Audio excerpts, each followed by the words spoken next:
Segunda Coríntios, capítulo 11. Quisera eu me suportasseis um pouco na minha loucura. Suportai-me, porém, ainda, porque estou zeloso de vós com zelo de Deus, porque vos tenho preparado para vos apresentar como uma virgem pura a um marido, a saber, a Cristo. Mas temo que, assim como a serpente enganou Eva com a sua astúcia, assim também sejam de alguma sorte corrompidos os vossos sentidos e se apartem da simplicidade que há em Cristo.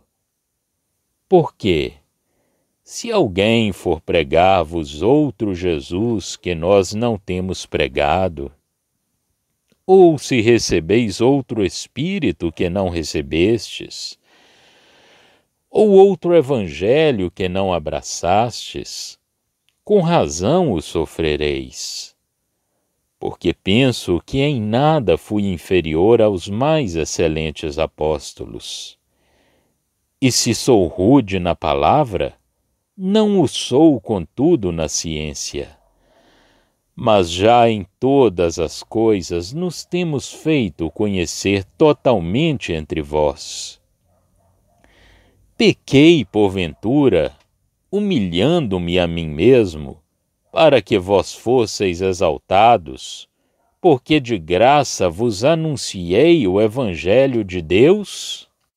Outras igrejas despojei eu para vos servir, recebendo delas salário.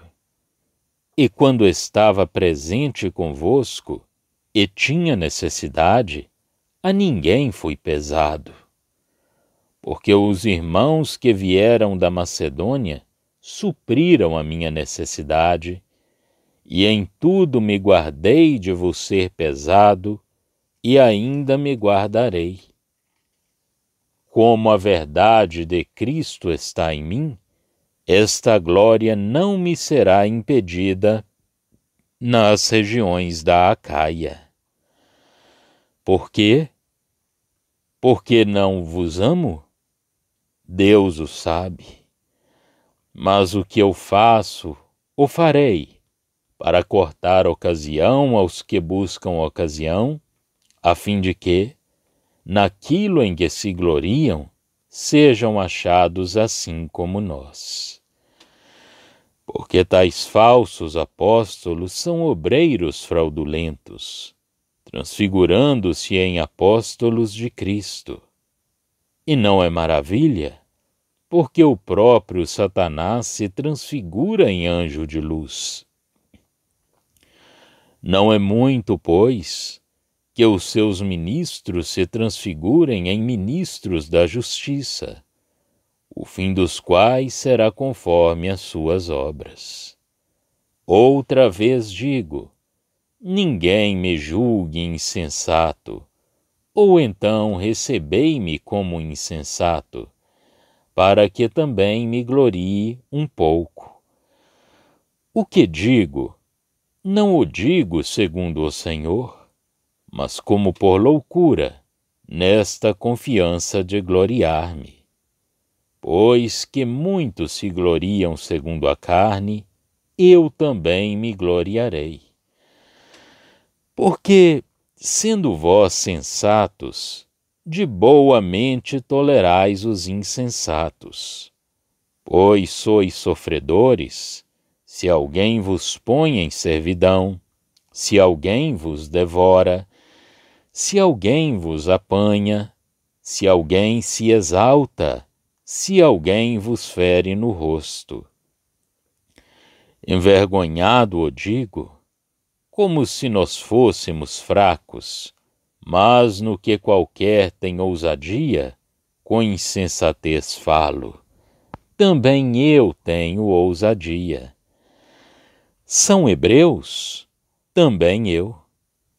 São israelitas? Também eu. São descendência de Abraão? Também eu. São ministros de Cristo? falo como fora de mim. Eu ainda mais. Em trabalhos, muito mais. Em açoites, mais do que eles. Em prisões, muito mais. Em perigo de morte, muitas vezes. Recebi dos judeus 5 quarentenas de açoites menos um. 3 vezes fui açoitado com varas, 1 vez fui apedrejado, 3 vezes sofri naufrágio, 1 noite e 1 dia passei no abismo. Em viagens muitas vezes, em perigos de rios, em perigos de salteadores, em perigos dos da minha nação, em perigos dos gentios, em perigos na cidade, em perigos no deserto, em perigos no mar, em perigos entre os falsos irmãos, em trabalhos e fadiga, em vigílias muitas vezes, em fome e sede, em jejum muitas vezes, em frio e nudez. Além das coisas exteriores, me oprime cada dia o cuidado de todas as igrejas. Quem enfraquece, que eu também não enfraqueça? Quem se escandaliza, que eu me não abrase? Se convém gloriar-me, gloriar-me-ei no que diz respeito à minha fraqueza. O Deus e Pai de nosso Senhor Jesus Cristo, que é eternamente bendito, sabe que não minto. Em Damasco, o que governava sob o rei Aretas, pôs guardas às portas da cidade dos Damascenos para me prenderem. E fui descido num cesto por uma janela da muralha, e assim escapei das suas mãos. 2 Coríntios, capítulo 11. Neste capítulo, o apóstolo, transbordando de santo zelo acerca dos seus queridos coríntios, leva mais longe os seus raciocínios em relação aos falsos doutores. Pede aos fiéis que estão em Corinto para o suportarem mais um pouco, enquanto ele atua como que fora de si, falando de si mesmo. Tinha-os preparado para os apresentar como uma virgem pura e casta a um marido, a saber, a Cristo, e receava que alguém corrompesse os seus sentidos, desviando-os da simplicidade e da pureza acerca de Cristo. Se os coríntios tinham recebido doutores no seu meio, se tinham recebido um outro Jesus, um outro Espírito ou um outro Evangelho, então podiam bem suportar o que esses doutores faziam. Mas, certamente, o apóstolo não tinha sido em nada inferior aos outros nos seus ensinamentos, muito embora o comparassem aos mais excelentes apóstolos. Tinha ele, porventura, prejudicado os coríntios, não recebendo nada das suas mãos, como os novos doutores se gabavam de fazer, e aceitando dinheiro de outras assembleias sem jamais o sobrecarregar? Ninguém o privaria desse tema de glória nas regiões da Acaia. Recusou ele receber o que quer que fosse das suas mãos por não os amar? Deus o sabia? Não. Paulo tinha agido assim a fim de privar os falsos doutores de um meio de se fazerem valer junto dos coríntios. Pretendendo trabalhar gratuitamente entre eles, enquanto que o apóstolo teria recebido dinheiro. Queria tirar a esses doutores a possibilidade de levantarem essa acusação, porque eles eram falsos apóstolos. Como Satanás se transforma em anjo de luz, assim os seus instrumentos se fazem ministros de justiça.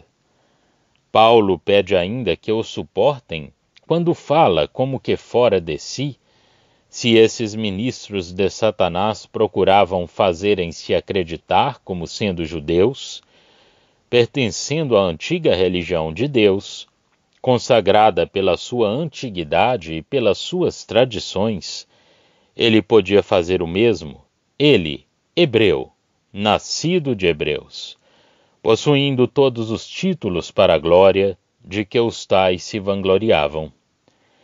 E se tratava de serviço cristão, falando como insensato, diz o apóstolo, verso 23, certamente a comparação não deixava de demonstrar onde se encontrava a dedicação à obra do Senhor. Aqui, com efeito, Deus permitiu que essa usurpação na obra do apóstolo por esses miseráveis homens judaizantes, que se diziam cristãos, nos tivesse dado a conhecer alguma coisa dos infatigáveis trabalhos do apóstolo, prosseguidos no meio de tantas circunstâncias de que, infelizmente, não temos uma completa descrição. Em Atos dos Apóstolos, Deus deu-nos a história do estabelecimento da Igreja com os grandes princípios sobre os quais ela foi fundada, assim como as fases por que passou ao sair do judaísmo.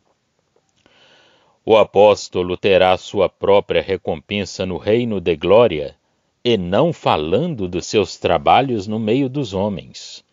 Todavia, é proveitoso para a nossa fé ter algum conhecimento da dedicação cristã, tal como foi manifestada na vida do apóstolo.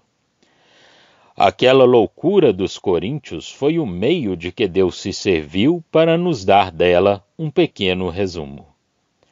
Aflições e perigos por fora, incessantes ansiedades por dentro. Uma coragem que não se detinha perante nenhum perigo, um amor aos pobres pecadores e à igreja que nada fazia esfriar. Eis, em simples linhas, o quadro de uma vida e de uma dedicação tão absoluta que comove o coração mais insensível. Faz-nos sentir todo o nosso egoísmo e faz-nos curvar os joelhos perante aquele que era a fonte viva da dedicação do bem-aventurado apóstolo, perante aquele cuja glória inspira essa dedicação. Todavia, forçado a falar de si próprio, o apóstolo não quer gloriar-se senão nas suas fraquezas, mas está como que fora da sua obra natural. A sua vida passada desenrola-se perante os seus olhos. Os coríntios forçaram-no a pensar nas coisas que ele tinha deixado para trás. Após ter terminado a sua narrativa e declarado que se gloriaria somente nas suas fraquezas, uma circunstância que ele tinha esquecido vem-lhe à memória. Nada de mais natural, de mais simples do que todas essas comunicações. Já estão disponíveis para leitura os comentários do Novo Testamento e do Antigo Testamento de João Nelson Darby. Estão nos formatos de livro, e-book, também aplicativo para o celular Android. Visite o nosso site www.palavrasdoevangelho.com.